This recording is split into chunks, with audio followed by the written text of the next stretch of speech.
Hello and welcome to Lantern Sports Now, your source for all things Ohio State athletics. I'm Ryan Velasquez, the Assistant Sports Director. And I'm Aaliyah Jackson, the Sports Director. Let's take a look at the biggest Ohio State matchups from last week. The number 2 ranked Ohio State wrestling team suffered its first loss of the season Friday night to the number 5 ranked Michigan Wolverines, finishing the duel with only 4 wins out of 10 matches. Ohio State started the night off slow, losing its first 2 matches before 140-pound senior Joey McKenna's 18-3 tech fall and 149-pound senior Micah Jordan's 17-4 major decision gave Ohio State a 9-7 lead. Number 2 ranked McKenna remains undefeated during his senior campaign, while number 3 ranked Jordan reached his 100th career victory.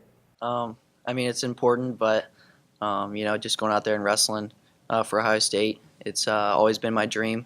Growing up and throughout high school, and then being able to do it last time in the shot.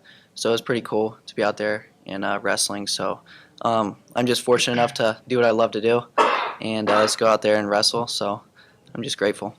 The Wolverines tacked on 3 more wins, yet senior Miles Martin and redshirt junior Colin Moore fought back for the Buckeyes, making the duel within 1 point. The rivalry came down to a battle in the 285-pound division, where Michigan freshmen defeated redshirt freshman Chase Singletary and ultimately gave the Ohio State its 19-17 loss. Miles, one of the team's 3 team captains, said he doesn't feel this loss will affect the team's goal to win a national title and seemed confident in their ability in moving forward. What you do is you learn from it, you assess, and you continue to just build and get better. So it's a progress. Nationals isn't next week, it's in March, so we got time to just get better. Some of our guys who made little mistakes, just build on it and correct those mistakes, get better, and then just continue to grow and move forward. The wrestling team will be back in action Friday at Illinois at 9 p.m. Ohio State men's basketball team extended its losing streak to 5 games after falling to Purdue 79-67 on Wednesday in Value City Arena. The 5-game slump is the longest losing streak in Ohio State men's basketball history since the 1997-98 season. Ohio State started off the game strong, gaining a 15-6 lead by forcing 6 Purdue turnovers in the first 8 minutes of gameplay. But momentum began to shift in the Boilermakers' favor as Purdue battled back to gain a 13-point lead seconds before halftime. Ohio State junior forward Andre Weston was able to drain a half-court buzzer beater to cut the lead to 39-29 going into half. Weston led the team in scoring with a career-high 22 points, including a 4-of-5 performance from the three-point line. But it was Purdue's junior guard, Carson Edwards, who led both teams in scoring with 27 points, with 6 rebounds and 4 assists. In the second half, Purdue found the free throw line 14 times, much to the dismay of Ohio State, especially sophomore center Caleb Wesson. Caleb Wesson picked up his 4th foul early in the second half on a call that head coach Chris Holtman disagreed with, that resulted in a technical foul on the coach. It's not been an easy stretch, that's for sure. I don't know, I just adamantly disagreed with the call. We work on verticality every day.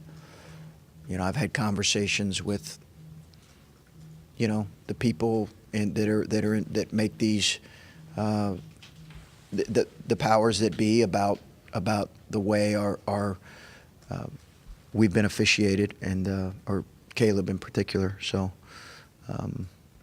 but you got to move on from those situations, and I wish I wouldn't have got the technical.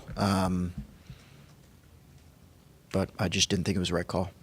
The loss of Caleb Wesson for much of the second half allowed Purdue to maintain the lead and win the game despite Ohio State's best efforts.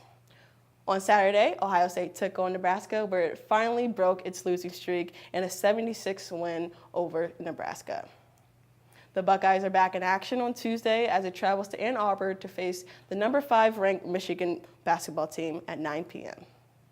This is a busy week for Ohio State athletics, with the women's basketball team facing off against the Fighting Illini at home Thursday. Going into the weekend, the men's hockey team has a home series against Notre Dame both on Friday and Saturday. Both women's and men's swim and dive teams are home for a duel against Pitt, and men's basketball takes on Rutgers at noon Saturday. And that's all we have for you here at Lantern Sports Now. Be sure to follow the Lantern and Lantern TV for all your Buckeye sports coverage on Twitter, Instagram, Facebook, and Snapchat. And don't forget to subscribe to our channel and turn on notifications for our uploads so you never miss another video. For Ryan Velasquez, I'm Leah Jackson, and thanks for watching this week's episode of Lantern Sports Now. We'll see you back here next week. Cool.